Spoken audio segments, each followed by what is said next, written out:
do livro O Poder do Agora, de Eckhart Tolle, e o título é assim: O Poder do Agora, um guia para a iluminação espiritual.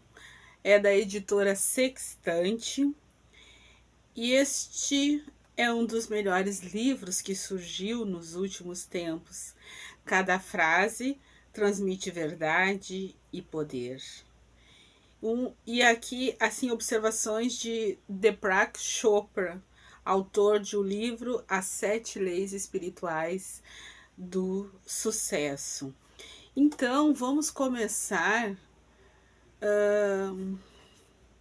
lendo a introdução deste livro, O Poder do Agora. Este livro, ele é... Deixa eu ver aqui a data para vocês. Ele é de 2002, publicado em 2002. E vamos ver aqui, passo a passo. Você está aqui para possibilitar que o propósito divino do universo se revele. Veja como você é importante. Eckhart Tolle. A origem deste livro: não vejo muita utilidade no passado e raramente penso a respeito dele, mas para que você compreenda a transformação que pode ocorrer na sua vida ao acessar o poder do agora, vou contar como me tornei um mestre espiritual. Até meus 30 anos eu era extremamente ansioso, sofria de depressão e tinha fortes tendências suicidas. Hoje, parece que estou falando da vida de outra pessoa. Tudo começou a mudar pouco depois do meu aniversário de 29 anos, quando acordei em certa madrugada com uma sensação de pavor absoluto. Não era a primeira vez que eu tinha uma crise de pânico, mas aquela, com certeza, foi a mais forte de todas. Tudo parecia estranho, hostil, absolutamente sem sentido. Senti uma profunda aversão pelo mundo e, principalmente, por mim mesmo. Qual o sentido de continuar a viver com o peso dessa angústia? Para que prosseguir com essa luta? Um profundo anseio de destruição, de deixar de sentir, tinha tomado conta de mim, tornando-se até mais forte do que o desejo instintivo de viver. Não posso mais viver comigo, pensei.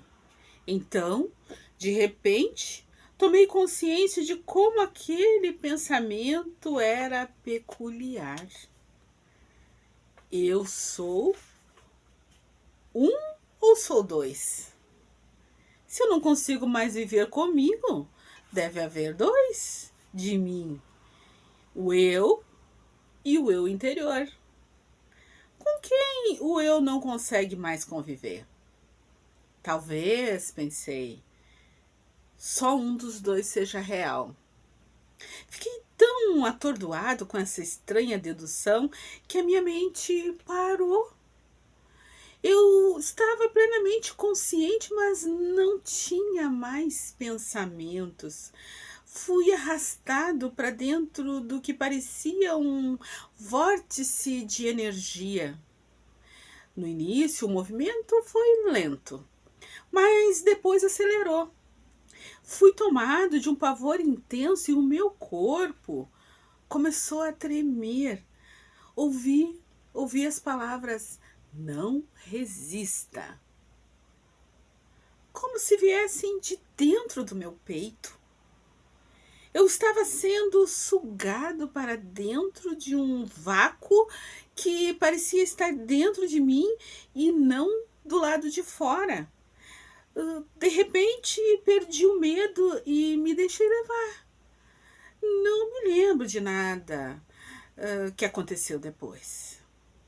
No dia seguinte, fui acordado por um pássaro cantando no jardim. Nunca tinha ouvido um som tão maravilhoso antes. Meu quarto estava iluminado pelos primeiros raios do sol da manhã.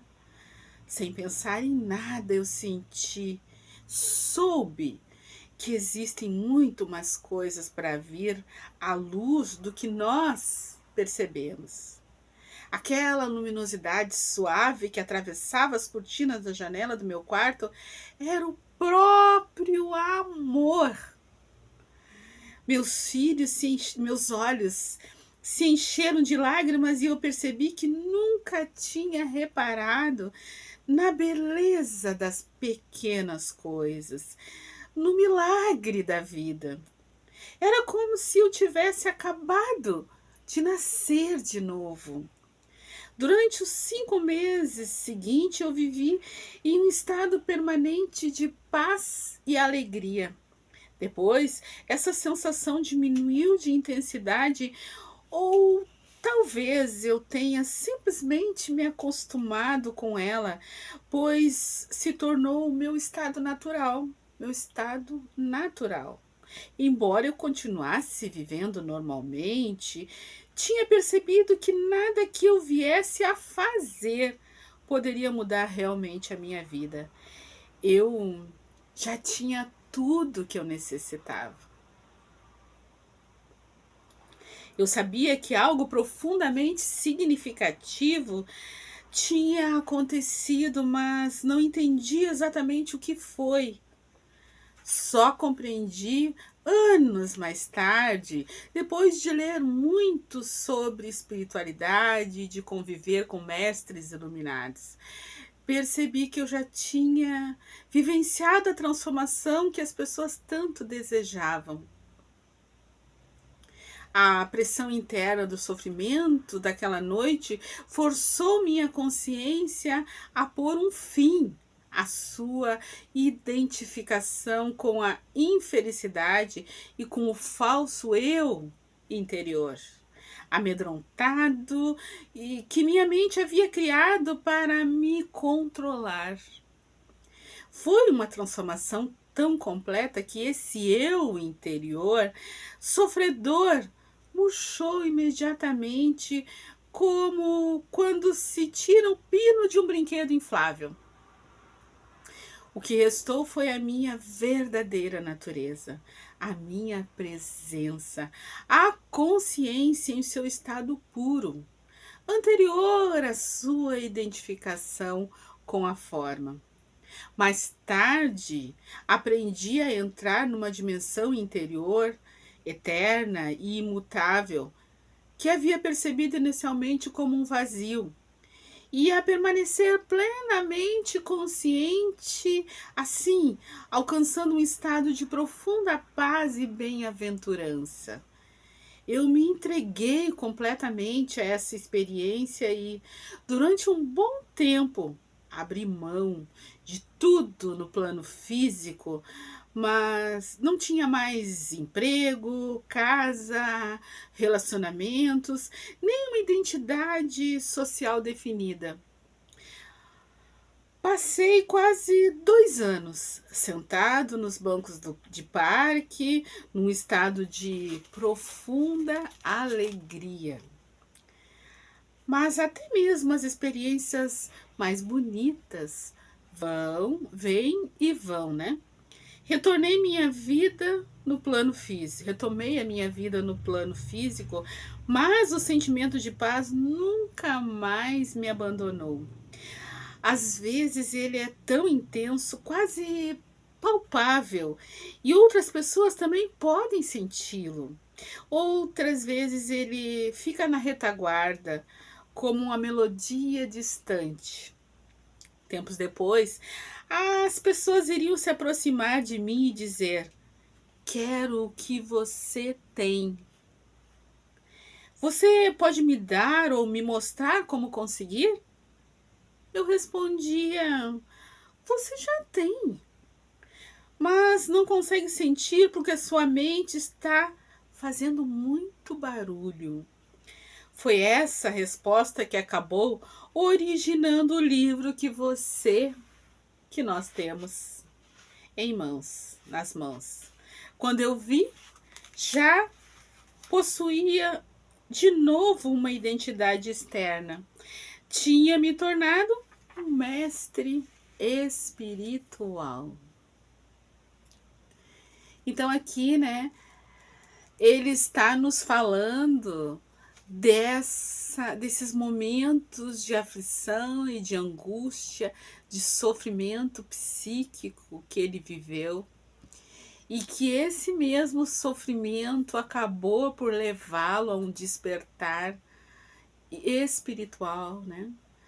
E de como ele precisou desse tempo, 2 anos aproximadamente, fora da sua rotina diária, dos seus compromissos, aqui ele fala da sua identidade social, para que ele se encontrasse, se compreendesse e abraçasse esse novo ser, essa nova dimensão do seu ser que ele havia alcançado, né?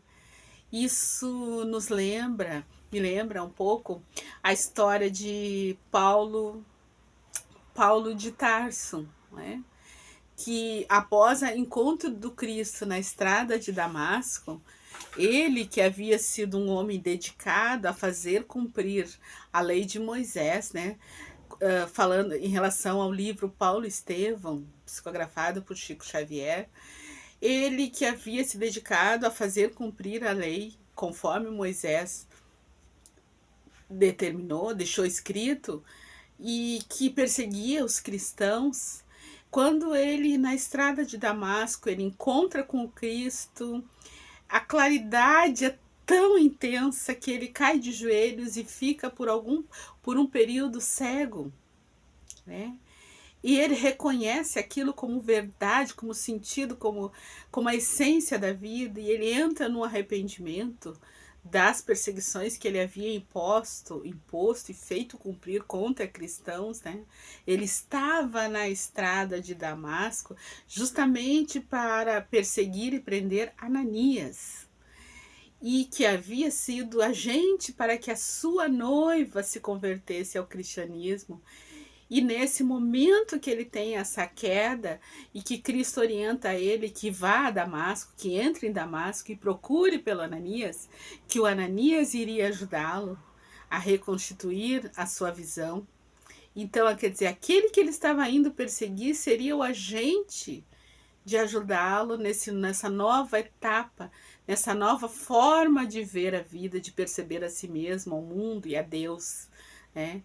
E ali Paulo se encontra realmente com Ananias, é cuidado por ele, recupera a visão, se converte ao cristianismo, mas ele ainda precisa passar um tempo no deserto, né, para que aquelas verdades consigam se tornar realmente compreendida por ele, por haver meditado, por haver estudado, para que ele alcance a convicção. Ele precisou se afastar do mundo.